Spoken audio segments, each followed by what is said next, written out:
Hello everyone, আসসালামু আলাইকুম। কেমন আছেন সবাই? তো সকাল সকাল নতুন আরো একটি ব্লগ নিয়ে হাজির হলাম। আশা করি আপনাদের অনেক ভালো লাগবে। আর এই তো এখন বাজে সকাল ৬টা। আর ৬টা বাজে সবসময় কিন্তু আমার ঘড়িতে অ্যালার্ম দেওয়া থাকে। ৬টা বাজলেই কিন্তু আমি ঘুম থেকে উঠে পড়ি।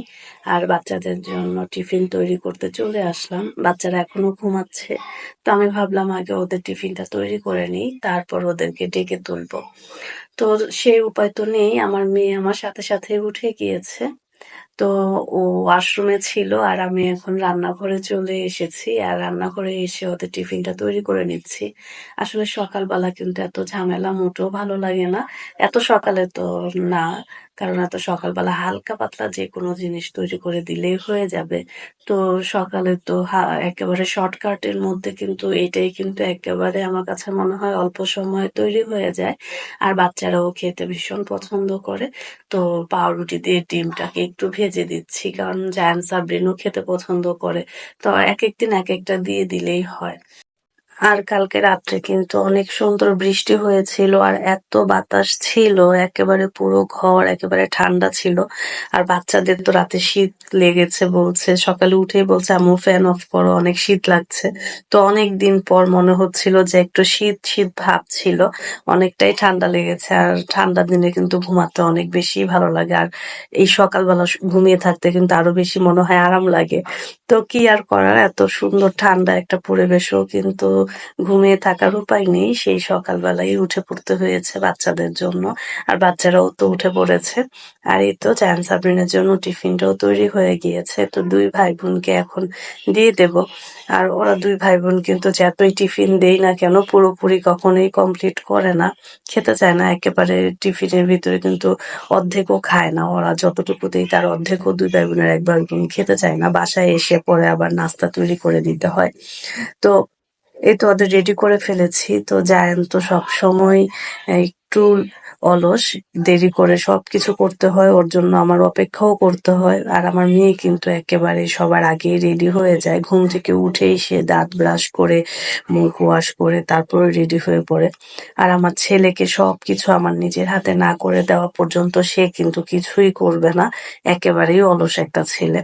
তো দুই ভাই বোনকে স্কুলে পাঠাবো। তো আজকে ঘরে কিন্তু আমি কিছু কাজ অলরেডি জোগাড় করে রেখেছি, যে আগের দিন থেকেই প্ল্যানিং করে রেখেছিলাম যে সেগুলো করব। তো ওদেরকে স্কুলে পাঠিয়ে দিয়েছি। তো এখন তো রাতে বৃষ্টির কারণে কিন্তু আমার পুরো দরজার সামনে একেবারে বালি দিয়ে ভরে গিয়েছে। আর সেগুলোকে একটু ঝাড়ু দিচ্ছিলাম। আর আমার মা এই গাছটা ছাদ থেকে এখানে এনে রেখেছে, কারণ অতিরিক্ত বৃষ্টির কারণে কিন্তু আবার এই ছোট গাছগুলো মারা যায়। সেই কারণে যাতে বৃষ্টির পানিটা যাতে কম লাগে, সে কারণে একটু এই দরজার সামনে এনে রেখে দিয়েছে। তো কিছুক্ষণ পর আবার রেখে দেব জায়গা মতো। আর বৃষ্টির কারণে কিন্তু পুরো দরজার সামনে বালু এসে একেবারে ভরে গিয়েছে। আর জুতাগুলোকে একটু জুতার র্যাকে রেখে দিলাম, আর জায়গাটাও একটু ঝাড়ু দিয়ে দিলাম। তো সকালবেলা দরজাটা সবসময় ঝাড়ু দিয়ে রাখতে হয়।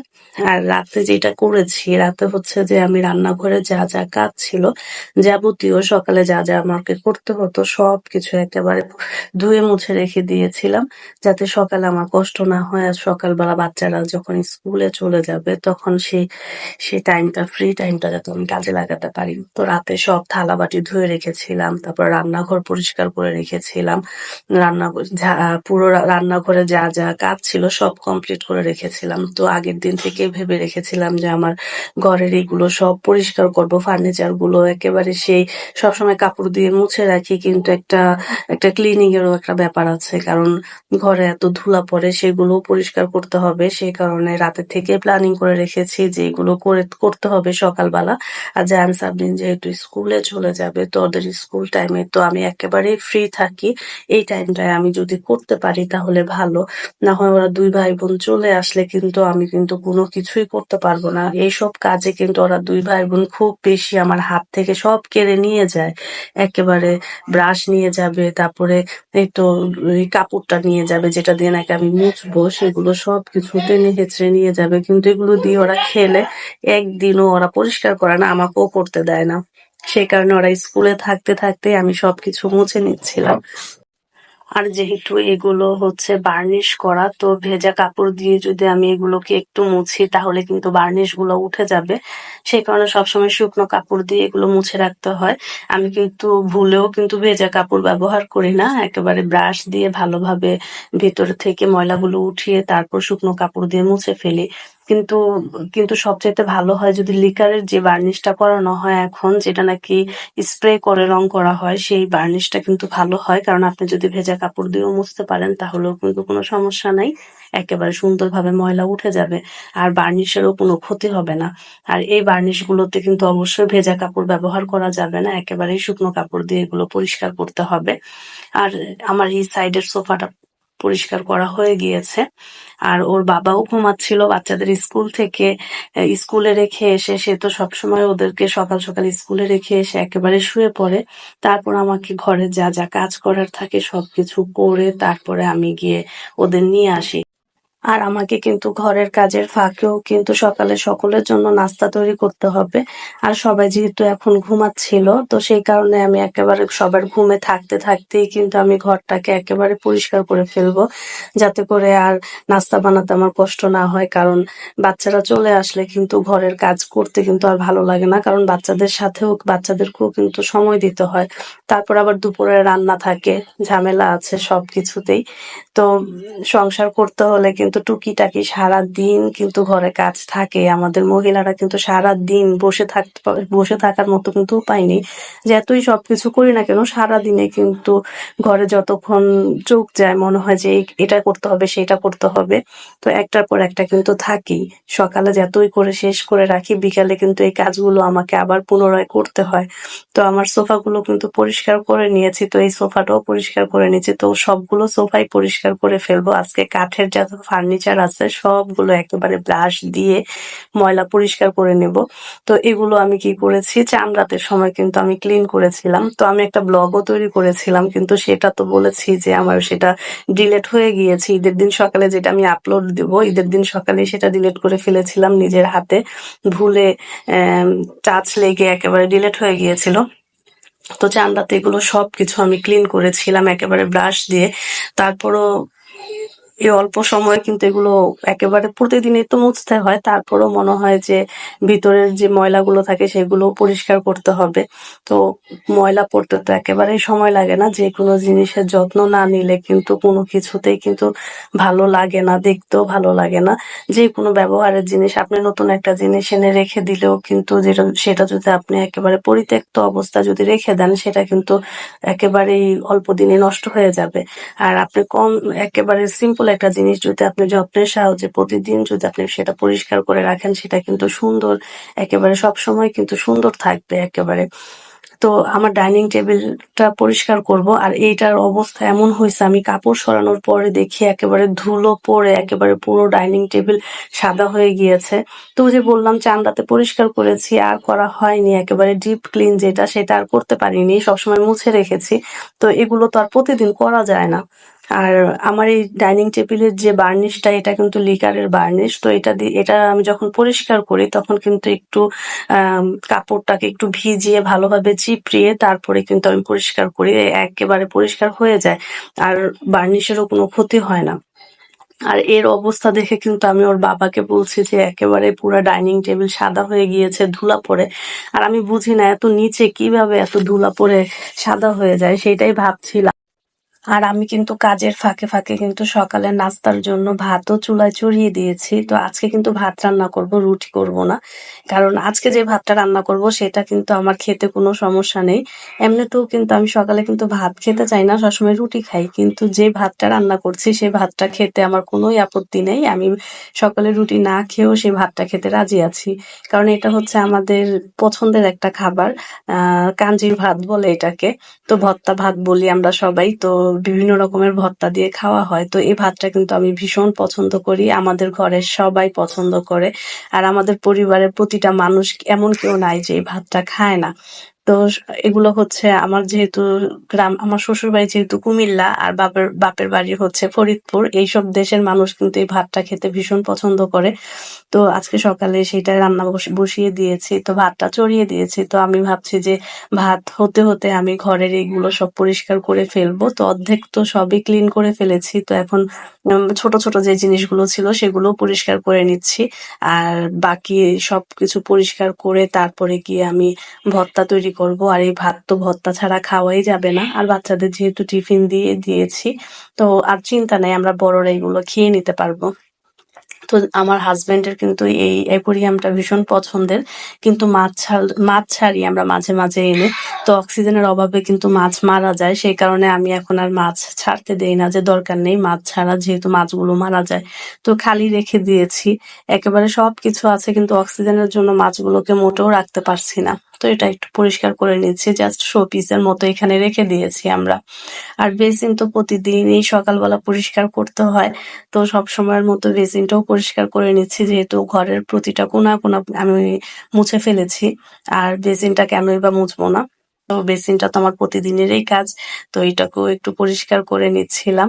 আর আমার বাচ্চারা কি করে বেসিনের ভিতরে এটা সেটা ফেলে একেবারে কাঠি ঢুকায়া রাখে। তারপর অনেক সময় কি হয়, পানি আটকে যায়, তো সেগুলো আবার পাইপ থেকে বের করতে হয়। তো বাচ্চাদের ঘরে কিন্তু এরকম হয়, সেই কারণে যদি পরিষ্কার থাকে তাহলে কিন্তু বাচ্চারা আর এটা সেটা ফেলতে পারবে না।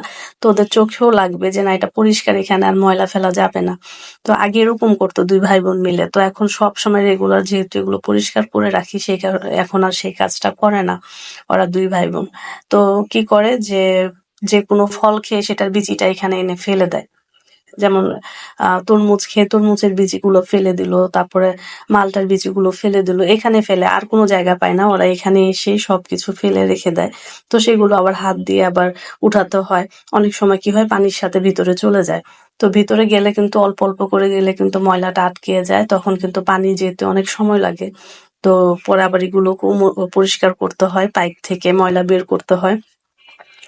তো বাচ্চাদের ঘরের ভিতরে এরকম টুকিটাকি দুষ্টুমি বাচ্চারা করতেই থাকে সারাদিন। তো আমার বেসিনটাও পরিষ্কার করে নিয়েছি আপনাদের সাথে গল্প করতে করতে।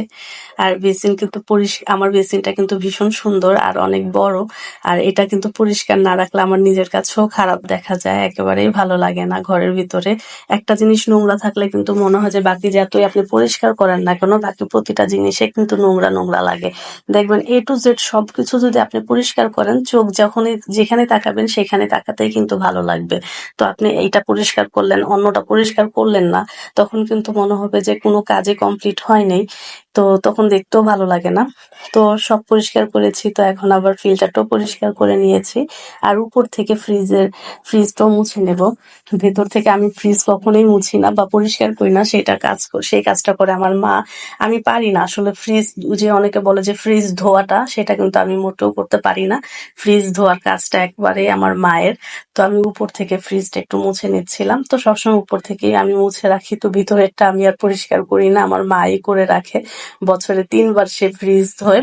তো রোজার ঈদের আগে একবার ধুয়েছে, এখন আবার কোরবানির ঈদের আগেও ধুয়ে রাখবে। আর মাঝামাঝি সময়ে একবার ধুয়ে রাখে। তো সবাই ঘুমাচ্ছিল, সেই কারণে সব কাজ করে নিয়েছি। তো এখন কিন্তু প্রায় 8:30 বেজে গিয়েছে, আর আমার পুরো ডাইনিং আর ড্রয়িং রুম একেবারেই ক্লিন করে ফেলেছি। এখন ঘরটাকে ঝাড়ু দিয়ে দেব।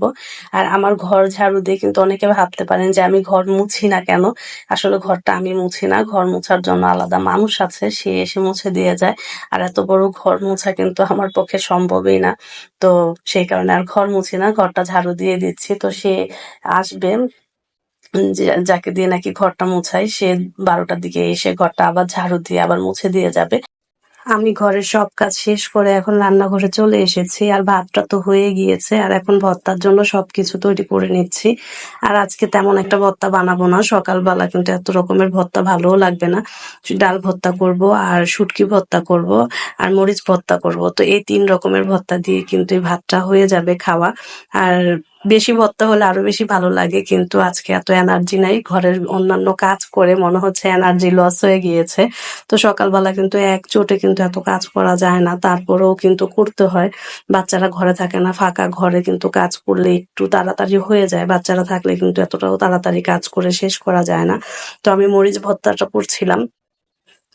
আর কাঞ্জির ভাতের সাথে কিন্তু লাল মরিচের ভর্তা অনেক বেশি ভালো লাগে। আর আমি বললাম না, আমাদের ঘরে কিন্তু একেবারে এই ভাত বলতেই সবাই একেবারে ভীষণ থাকে, খুশি থাকে। যেদিন এই ভাতটা করা হবে সেদিন ঘরের সবাই কিন্তু নাস্তা করে, বাচ্চারা বাদে। বাচ্চারা তেমন একটা এগুলো পছন্দ করে না। তো আমরা বড়রা যেদিন এই ভাতটা রান্না করি সেদিন কিন্তু সবাই কিন্তু খুবই খাওয়ার আগ্রহে থাকি যে কখন তৈরি হবে ভর্তাটা। তো ভর্তা সবসময় ঘরে আমিই তৈরি করি। তো আমার লাল মরিচের ভর্তাটা হয়ে গিয়েছে। আর ডাল ভর্তাটা মাকে দিয়েছি হাত দিয়ে তৈরি করতে। আর আমি কিন্তু ভর্তা তৈরি করতে গেলে, যেহেতু নিজে তৈরি করি, কিন্তু আমার একটা সমস্যা যে মরিচ লাগলে আমার হাত ভীষণ পরিমাণে জ্বালা-পোড়া করে। আর বারে বারে ভর্তা তৈরি করার সময় বারে বারে আমার হাত ধুতে হয়। তো আমার ভর্তা তৈরি হয়ে গিয়েছে। তো এগুলো সবকিছু একেবারে পরিষ্কার করে নিব। এখন বাচ্চাদের স্কুল থেকে আনতে যাব। তো স্কুল থেকে এসেছে আর এখন বাচ্চারাও টেলিভিশন দেখছিল আর আমি ভাবছি আম কেটে নেই। আর আমের আচারের জন্য আম নিয়ে এসেছিল ওর বাবা, তাই আম কেটে নিচ্ছিলাম। আর আমি চুলায় রান্নাও বসিয়ে দিয়েছিলাম। আর যেহেতু এখন আমের সিজন চলছে, আর আমের সিজনে তো আমরা বাঙালিরা অবশ্যই আচার ছাড়া কোনো উপায় নেই, আচার তো দিতেই হবে। তো একসাথে তো অনেক আচার দিতে পারবো না, কারণ আচার দেওয়াটাও কিন্তু অনেক কষ্টের একটা ব্যাপার। আম শুকাতে, তারপর বিভিন্ন রকমের কাজ থাকে। তো আমি অল্প অল্প করেই আম এনে আচার দিব। তো ওর বাবা কালকে রাতে আম নিয়ে এসেছিল, আমি বলেছি অল্প নিয়ে আসতে, তো অল্প করেই নিয়ে আসছে। তো এগুলোকে কেটে আমি এখন মশলা মাখিয়ে রোদ্রে শুকাবো। তো আম কাটতে গিয়ে আমের যে আঁটি এত শক্ত হয়েছে, আমি যে কি কষ্ট করে আম কেটেছি সেটা আর বলার মতো না। যে আমার মনে হচ্ছিল যে আমার হাতটাই না হয় কেটে যায়। তো সবসময় কিন্তু আচার আমার মা দেয়।